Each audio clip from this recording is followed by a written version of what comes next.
Hello and welcome to the monthly recap. This is for the month ending today, Thursday, April 30th. I hope you all had a wonderful month. So, lots to get into. Let's waste no time and get right into it. So, we're going to be talking about the conflict in Iran. like, March was all about military action, had its own chaos, obviously. April was something completely different. I'm going to go through a little bit of a timeline of what transpired in April with regards to Iran. It's kind of mind-boggling. It's pretty crazy. It's pretty wild. So talk about that. Talk about inflation, both the good and the bad. There's both kind of buried in all the inflation reports we got. We actually got 4 inflation reports this month, so quite a bit of data to get into there. I will make it as least boring as I possibly can because I know inflation is everybody's least favorite topic. so, and then jobs. There's signs of resiliency, and there's also a little bit of signs of weakness. Talk about both of those. Fed meeting, some big changes coming to the Fed. Talk about that. Rates as a whole, the end of the month around 6.375. It was a really busy month. So yeah, let's waste no time. Let's get right into it. So let's talk about Iran. Everybody's kind of probably bored with this topic. There's so much going on. Every single day it's something different. But as I mentioned, March is really about military operations. April was something completely different. So starts with April 7th. After 6 weeks of intense fighting, in which 40 leaders in Iran are killed, U.S. and Iran agreed to a 2-week ceasefire. It was set to expire on April 22nd. Okay, so that's basically how the month kind of started. Literally a day later, Iran comes out with a 10-point peace plan. And it included a whole bunch of non-starters. So like an American guarantee of non-aggression with Iran. That's not going to happen. Iran maintaining control of the Strait of Hormuz. Definitely not going to happen. Withdrawal of U.S. combat forces from all the bases in the region. There's a lot of bases in the region. That's a big ask. Acceptance of Iran's right to nuclear enrichment. Hard stop there as well. Lifting of all the sanctions on Iran. In the 10-point peace plan, they actually had 2 points that were dedicated to lifting sanctions on Iran. So that was a big one. And then reparations for war damages. There was talks about that being done via the tolls that they're going to receive from the Strait of Hormuz, which again isn't really allowed. It's not their water; it's international water. So why would they be considered like the toll keepers of the Strait of Hormuz? So a whole bunch of non-starters in there. 5 days later, the U.S. said, we're going to start blockading the Strait of Hormuz. Now, this was a pretty crazy move at the time. Everybody was like, wait, what? The concern right now is the fact that nothing's getting through the Strait of Hormuz, and now the U.S. is going to blockade it? Well, they did. And the reason they did that was because they realized that the Strait of Hormuz is not just a bottleneck or a choke point for oil vessels, but it's really Iran's main lifeline economically. Without the Strait of Hormuz, they really don't have a lot of other sources of income. So they said, we're going to kind of double down. You want to start cutting off the oxygen supply? We're just going to starve it entirely. And that's exactly what the U.S. has been doing ever since April 13th. 2 days after that, Israel and Lebanon agreed to a ceasefire. Pretty big news there. And then 2 days after that, Iran declares the Strait of Hormuz completely open during the ceasefire. The world loved this news. They started celebrating. The markets were happy. The world was happy. Everybody was happy, except for the U.S. because the U.S. said, look, we're the ones blockading it. Iran can't just come in and say, yeah, no, it's completely open. We have some say in the matter too. And the U.S. kind of called Iran's bluff. Iran said, hey, the Strait of Hormuz is completely open, hoping that global pressure would kind of pile against the U.S. and say, hey, no, you got to keep it open. If Iran wants to keep it open, we should keep it open. Well, the U.S. said, not so fast. We're blockading it. We are not agreeing that it's completely open. You have us to respond to on that. So kind of a gutsy move by Iran to just come out and say it was completely open. An equally gutsy call by the U.S. to come out and say, yeah, no, it is not completely open. 2 days after that, things got really, really interesting. The U.S. seized an Iranian ship with their blockade. Almost as like a point of, hey, we are blockading the strait and it is not completely open. They seized an Iranian ship. Iran called that an act of war, said that they broke the ceasefire because of seizing the Iranian ship. And to prove their point, just a couple days after that, on the second round of peace talks, Iran simply no-showed. Like, what a big embarrassment that was to the U.S. The U.S. is there ready to have talks. and there's no other party to have talks with. In between the two of those things, it's amazing how quickly things kind of transpired. But the president said on April 20th that it was highly unlikely the U.S. was going to extend the ceasefire. Again, that was set to expire literally just 2 days later on April 22nd. Sure enough, on the day after that, April 21st, the U.S. extended their ceasefire indefinitely. So think about it. The U.S. is having one-sided peace talks with no other party to have peace talks with. After saying it is highly unlikely that they're going to extend that ceasefire, they walk away after getting no-showed. Iran simply did not show up to them. And not only that, but the U.S. said, hey, this ceasefire is going to continue indefinitely. Like, Iran called their bluff, and the U.S. kind of folded on that front. Highly unlikely that the U.S. is going to extend ceasefires. Iran no-shows for those talks, and then the U.S. says, never mind, we're going to extend them indefinitely. They're waiting for a unified plan, and they say that it's due to Iran's fractured leadership. The irony, of course, being we are the ones that fractured Iranian leadership. One day after that, Iran fires on 3 ships in the Strait of Hormuz. They seize 2 of them. And then 5 days after that, the U.S. officials canceled a trip to Pakistan for talks. Instead, what they did receive was a new Iranian proposal. And this new Iranian proposal, again, Iran is focusing simply on the Strait of Hormuz.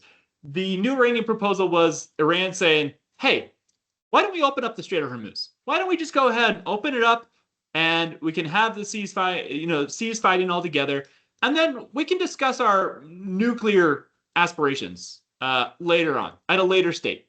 Well, the U.S. was not keen on that at all. Why give Iran a lifeline that they're looking for when it would walk them back all the way past where they were before, which is where they had this agreement on nuclear aspects and nuclear aspirations. So the U.S. very quickly said, yeah, no, that's not going to work for us at all. Man, what a crazy month, like I said. There's just so much that's been happening. Today, Iran is still attacking ships in the Strait of Hormuz. The U.S. is blockading the strait as well. It is effectively shut down. The U.S. is pretty frustrated with Iran's fractured leadership. Again, the irony being, of course, that they were the ones that fractured the leadership. There's no secret. The U.S. wants this over and done with. They know that over time, this is really going to become a big issue. Desperation around the world is going to continue. The oil that comes from the Strait of Hormuz is a different quality of oil than they might have from like Texas crude. And they're get used for very different things. For instance, there's a lot of talks about, well, how long until jet fuel becomes an issue across the entire world? Talk about a disruption, talk about desperation. That would be a huge impact. Well, yeah, a lot of that jet fuel quality oil comes from Strait of Hormuz. So there are some other bigger issues kind of at play here on the global stage. It's not just a, hey, we lost some oil. No, it's a different type of oil, a different quality of oil that the world kind of relies on and depends on. The U.S. wants this over and done with. If they thought it was going to be like military operations last year where they attacked 3 Iranian nuclear facilities alongside Israel and operations were done within 12 days. They were sorely mistaken. The U.S. does that last year. Then Venezuela happens. And the U.S. is kind of like, well, great. There's not really any ramifications associated with what we're trying to do. So that leads us to kind of where we are today of, the U.S. and Iran conflict still occurring. Here's something else that people are simply not talking about, and that's tomorrow. So the War Powers Act of 1973, it says the military operations must terminate within 60 days unless they are approved by Congress. That is one of Congress's core foundational purposes, which is to approve war. And there is discussion that they could do a 30-day extension, but that 30-day extension is only if they're trying to organize the withdrawal of troops. That 60-day window expires tomorrow. And you don't really see a lot in the news about this, but that's a pretty big deadline. Like, what happens tomorrow? Nobody really is talking about it. There is some talks that, hey, since there's a ceasefire currently going on, that 60-day window is paused. I think the courts would probably have to get involved on that one. There's also talks about, well, technically we're not at war, even though that term has been thrown around several times by the administration. Does Congress authorize it? There's been some talks about them putting forward. There's also been a lot of Congress a lot of Congress coming out and saying, yeah, no, we're not necessarily going to agree to just continue extending this willy-nilly. There's also some talks about them probably possibly bringing it to a vote. Does the administration kind of continue regardless? Again, they have this kind of gray area of, hey, we've been at a ceasefire for almost a month now, so maybe that doesn't count towards that 60-day window. Does the U.S. get their extension on the guise of troop removal? Do they just remove it altogether? It's going to be very interesting to see kind of what transpires here going forward. Let's talk about inflation. So I know, again, it's everybody's least favorite subject, and there's a lot of numbers on this page. I'm terribly sorry about that, okay? I'm going to summarize it this way, okay? This comic actually does a pretty good job of it. So she's at a gas pump, and the Strait of Hormuz is kind of choking things off. Well, when it comes to inflation, we get two different readings, okay? We get the headline reading, which is all in inflation, including oil prices, including the fact that gasoline prices rose 21% in March. And covers all of that, okay? It includes everything. Headline inflation is all in inflation. And then we get the core reading, which is if you remove volatile food and energy from the inflation figures, what is inflation actually doing? You're going to see a lot of red numbers, but they're for these headline figures. No surprise there, right? It's oil prices are, again, gasoline prices rose 21%. Oil's over $100 a barrel right now. Yeah, it's going to have a significant impact on all of these headline figures. And sure enough, it did. Every single headline figure on here is up, and up some more. And sometimes pretty significantly so.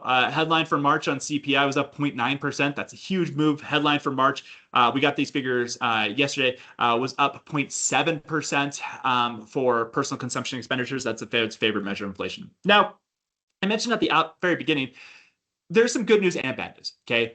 The good news is that so far, the increase in energy prices really does seem to be limited to the headline figure. It does not seem to be bleeding into the core figure.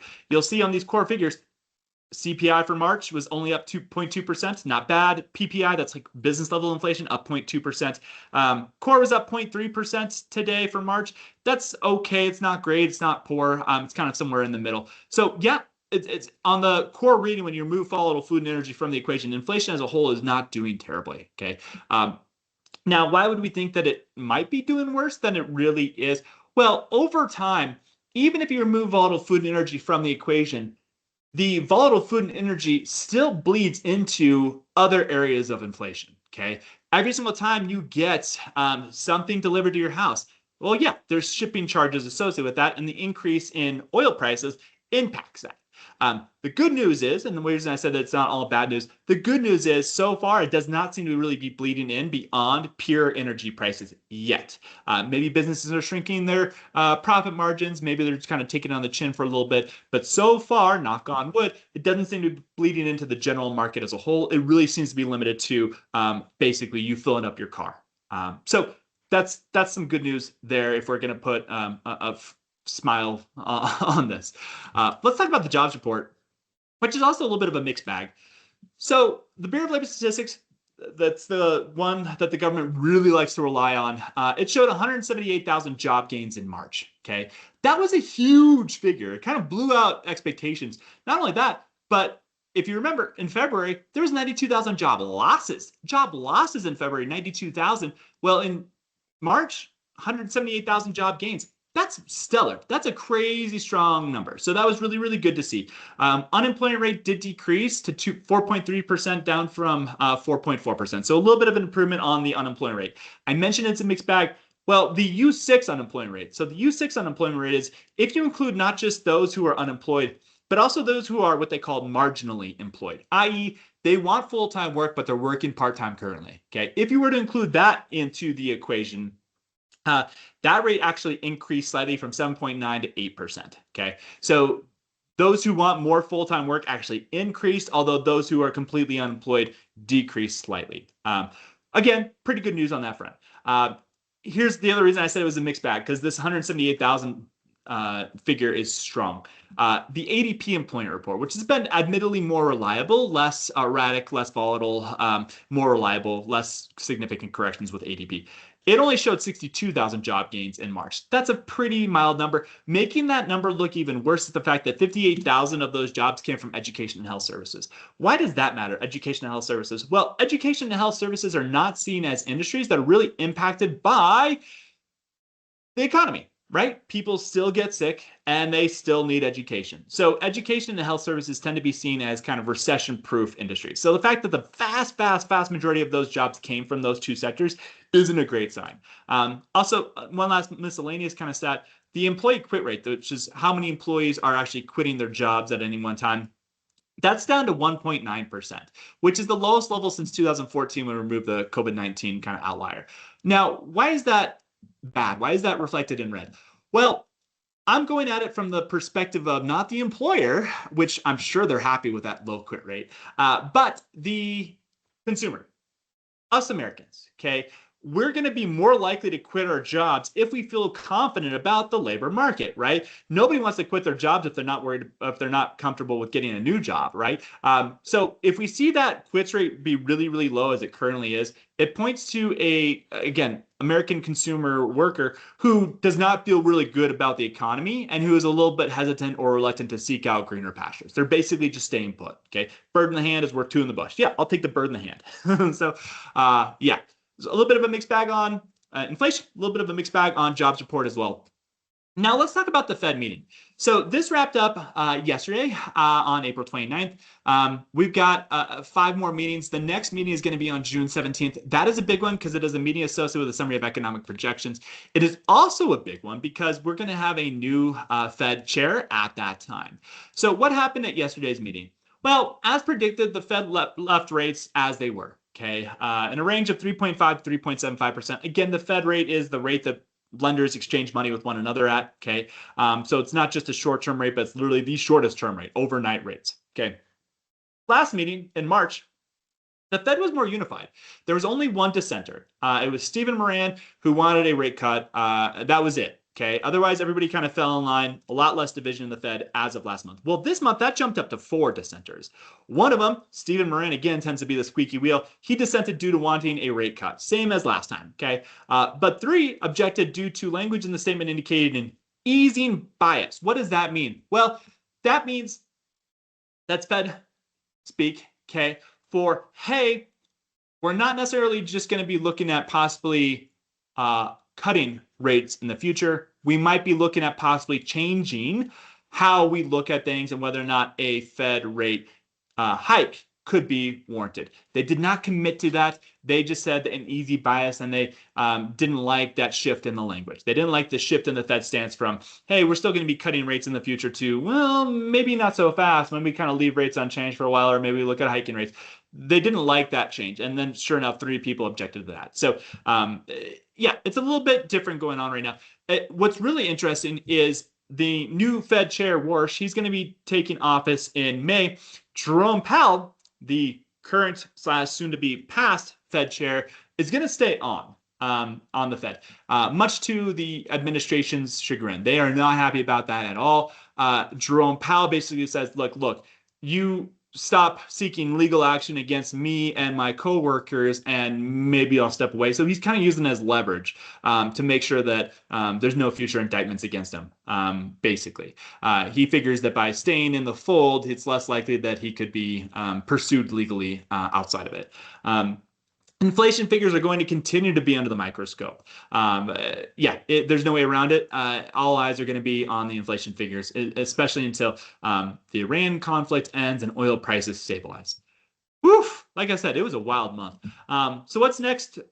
Well, looking ahead, what's next for Iran? Big question. Congress has some decisions to make, like tomorrow. This is going to go to the courts really quickly. Again, that 60-day window expires tomorrow unless there's some legal voodoo that they can do that says, hey, look, no, while we've been in a ceasefire, that has not counted as military action. Is a blockade not military action? I'm not a lawyer, obviously, but seems like it is. Anyways, inflation, jobs, they're going to continue to be closely watched. Who knows what's going to happen with those figures? The new Fed chair is taking office in May. He's been very vocal about viewing inflation differently and not being as hung up on personal consumption and expenditures or CPI. If they kind of change their way they go about calculating inflation, that could certainly improve bond prices and mortgage rates. We will see what happens there. And then I'm almost afraid to say it, but what surprises that may have in store? If March was all about military action and April was all about this chess game that's going on, what's going to happen in May? Who knows? Yeah. Anyways, think that's it. I hope you all had a wonderful month. I hope you all have a wonderful month ahead. If you need anything at all, let me know. I appreciate you all so very, very much. And then, yeah, finally, sorry about the kind of different formatting this time. We had a little bit of a technical issue with one of our vendors, but hoping to get that sorted out by next time. So thank you all so much. Have a wonderful weekend. Bye.